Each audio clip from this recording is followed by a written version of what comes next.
Josh Salcman is going to come up here and say a few words about his candidacy for school board.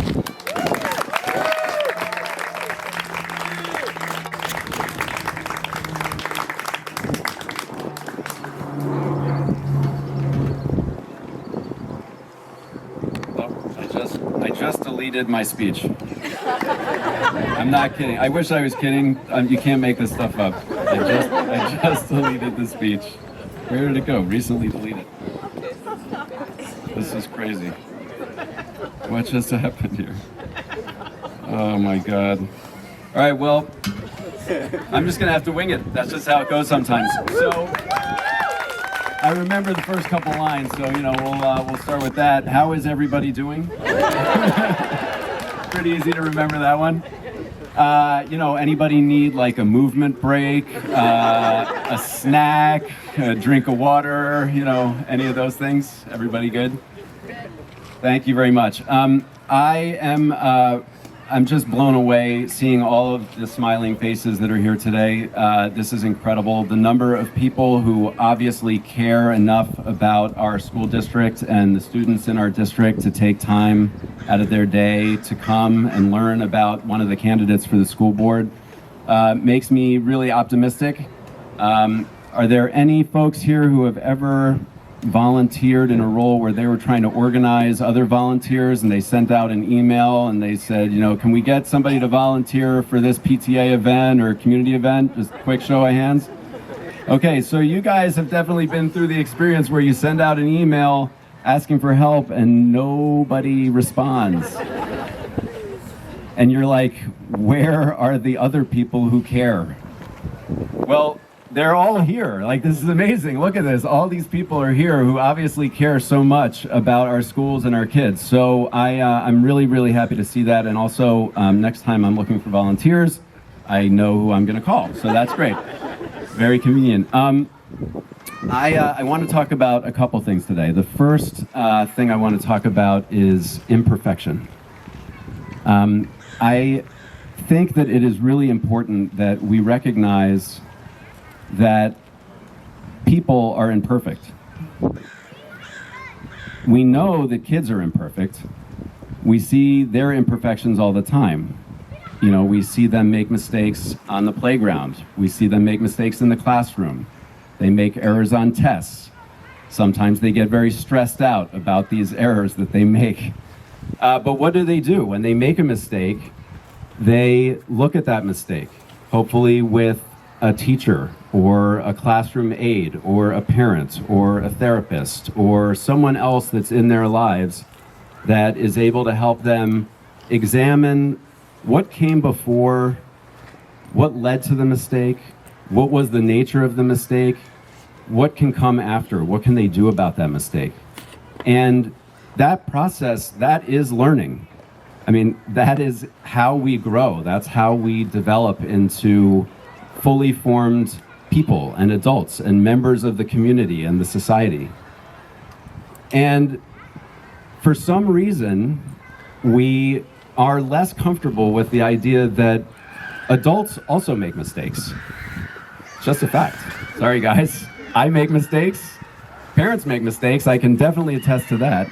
I know that teachers will say that they sometimes make mistakes. I know that principals will say they sometimes make mistakes. I know that administrators definitely don't want to admit it, but they will sometimes say that they make mistakes. We all make mistakes. And I think what is absolutely critical for us as we continue to develop as a school district is to get comfortable with the idea that being imperfect is that's just being human. Humans are incredibly complicated. Just from a biological point of view, from a cognitive point of view, in terms of how we sense the world, how we make sense of the world, how we think about things, how we react to things, how we use language. We're so complicated. So there are all these different ways that things can sometimes go awry. And understanding that that is just natural is something that I think is really important. And it's something that as adults and leaders in the community, I can't think of really anything more important for us to model for our kids than a certain comfort level with the idea that, hey, we're imperfect. That is okay. We will sometimes get things wrong. We might not have all the information we need. We might look at the information we have and make inferences that are not supported by the evidence because we have some other idea that we came into that day. We might not have had our cup of coffee in the morning because we were still trying to write the speech that we deleted on our phone. Just an example. I'm just throwing out an example.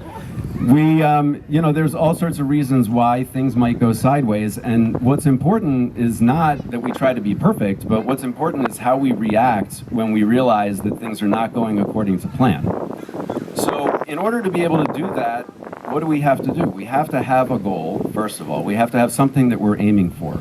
We have to decide what our priorities are, what our goals are, our objectives, and that is the role of the school board. And another important role of the school board is to say, how are we going to know if we're headed in the right direction? So what are the indicators that we're going to use to know once we make a decision and we start to move forward, did we make the decision that we meant to make? Is it having the impact we thought it would have? And if it isn't, then what should we do to change course? So that, I think, is also a really important role of the school board. So, as I mentioned, people are not imperfect. They're incredibly complicated.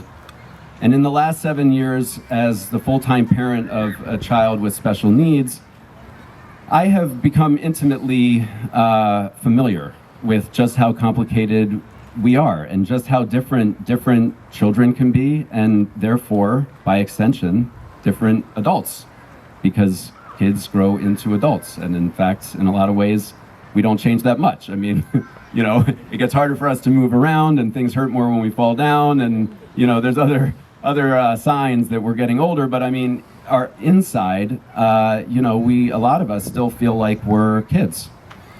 So when I'm somewhere out with Jack, my youngest, who wears hearing aids and is on the autism spectrum, there is no way for us to fit in. I mean, we're obviously different. And in some ways that's freeing. I mean, some parents, I think, can, come to the conclusion that their kids are the same, their kids are the same as other people's kids, and therefore all kids are the same. But if you have a kid who is obviously very different, that fiction is not available to you. I mean, it is very obvious that your child is different. And so then you start to look around and you start to say, well, okay, my child is obviously different, but aren't all kids just different? I mean, all kids are unique. I mean, especially the parents that are here, if you have more than one child, I'd be very surprised if you told me that your kids were the same. I've never heard that in my life. I mean, maybe somewhere out there.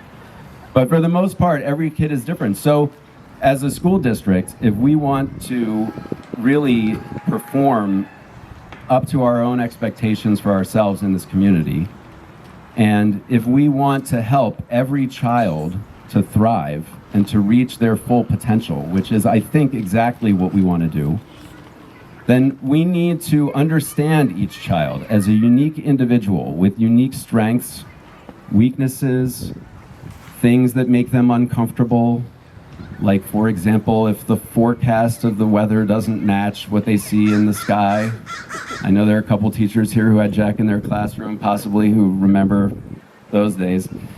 All sorts of different ways that kids can be different. So if we can understand each individual child and what's going to help make them successful, and then we can give our teachers who are working directly with our students and the classroom aides, who are incredibly important people in our classrooms, we can give them the freedom and the support and the respect that they need from us, and partner with them to help them understand what is unique about each of our children, we are going to see a huge improvement, not only in terms of academic outcomes, which I know everybody cares about, but also in terms of mental health and just general emotional well-being of our kids.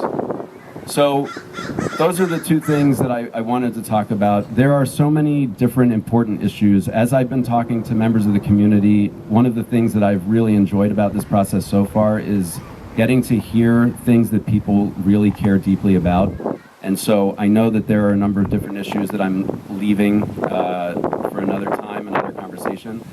So all I can say to you is that a school board representative is someone who is meant to represent the community. If you go to the California Association of School Boards website, they list that as the primary role of the school board, is to be the representative of the community. And I promise to you that if you elect me to be your representative to the Palo Alto School Board, I will listen to you. I will ask you questions. I will care about your concerns, because your concerns will become my concerns. Your questions will become my questions. Your aspirations will become my aspirations. That is the role of a representative. So I'm asking you for your support today. I need your votes. I also need you to help me get the word out. And before I close, I have to thank my incredible wife, Jen.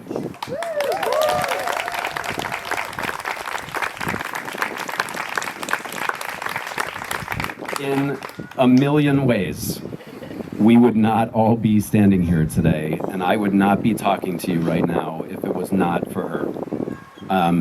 Her support, her encouragement to even consider doing this in the first place was absolutely pivotal. And then just the logistics of making this happen, absolutely incredible. So I am just so thankful to have this incredible partner in my life. And with that, thank you guys very much. Enjoy. Wait, we need a group photo. Oh yeah, sorry. We should do a group photo. By the way, thank you for all of the kind words, but one thing I'm terrible about is remembering social media. So yes, let's get a group photo.